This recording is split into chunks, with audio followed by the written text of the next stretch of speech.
Lying to the FBI is a felony that can entail serious punishment. But supporting violations of international law by Israeli settlers is, well, generally ignored or acclaimed by many in Washington. George Papadopoulos, former foreign policy advisor to presidential candidate Donald Trump, provides a prime example. Americans learned Monday that he pleaded guilty early last month to making a false statement to the FBI about the timing, extent and nature of his relationships and interactions with certain foreign nationals whom he understood to have close connections with senior Russian government officials. He was arrested in July and later agreed to cooperate with prosecutors.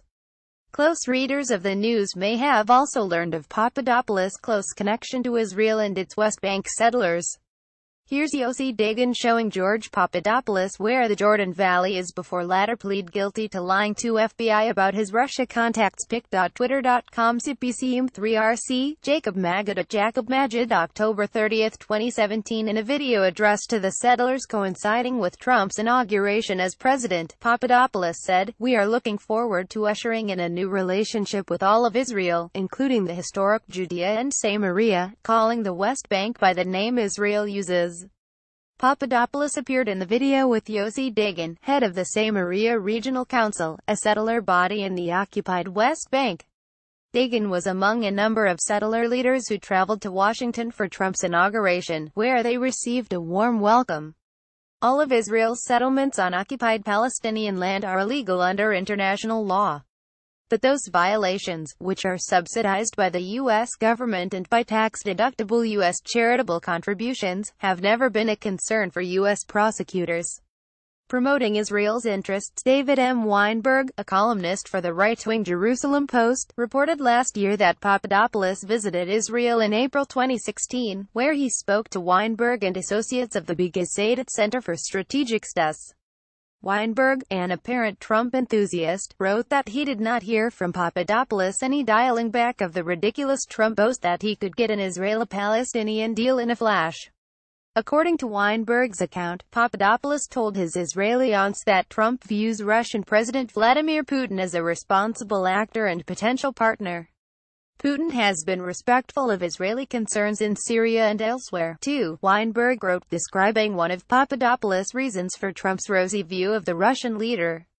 While Papadopoulos is not thought to have played a major part in the president's election campaign, Trump did praise him in a March 2016 Washington Post interview as an energy and oil consultant. "Excellent guy." In fact, Papadopoulos has written op-eds promoting Israel's energy exports in right-wing settler publication Eretz Shiva and the reputedly more liberal Haaretz. He has expressed no concern about Israel impeding and even plundering Palestinian oil and gas resources. Based on Papadopoulos' remarks, Weinberg, who has close ties to Israel's right-wing think tanks and political establishment, called it refreshing to learn that Trump has somewhat of a prism on world affairs, and that there are some reasonably informed people trying to advise him. Failing upwards, it might appear that this is the end of Papadopoulos' political aspirations and that he will never have any sway over U.S. policy toward Israeli settlements. He still faces sentencing, though his cooperation means he is likely to get less than the maximum 5 years and $250,000 fine the law allows. But that's not necessarily the case.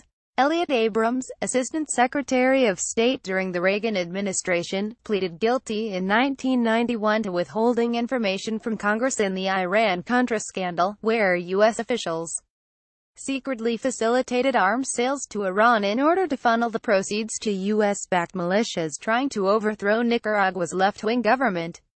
He looked finished politically. As the New York Times wrote at the time, few members of the Iran-Contra crew more symbolized the lawlessness of the Reagan administration than Mr. Abrams. But less than a decade later, Abrams was back. President George W. Bush picked the man his father, President George H. W. Bush, pardoned. Abrams served in a variety of roles, beginning in 2001 including Deputy National Security Advisor starting in February 2005. The fiercely pro-Israel Abrams was a key proponent of the 2003 U.S. invasion of Iraq. Abrams' success. He pressed for funding and arming militias linked to Palestinian Authority leader Mahmoud Abbas to undercut Hamas following its 2006 election victory, setting the stage for a decade of Palestinian division and infighting after Hamas foiled the plan by ousting their rivals from Gaza. The plan was as disastrous as Abrams' previous interventions in Nicaragua. Vanity Fair described the botched anti-Hamas putsch as yet another scandalously covered and self-defeating Middle East debacle, part Iran-Contra, part Bay of Pigs. Remarkably, even Trump briefly considered Abrams for a position at the State Department, despite Trump's campaign criticisms of the Iraq War. Perhaps Papadopoulos will, like Abrams, receive his own presidential pardon and somehow continue to rise through the ranks in Washington. Tags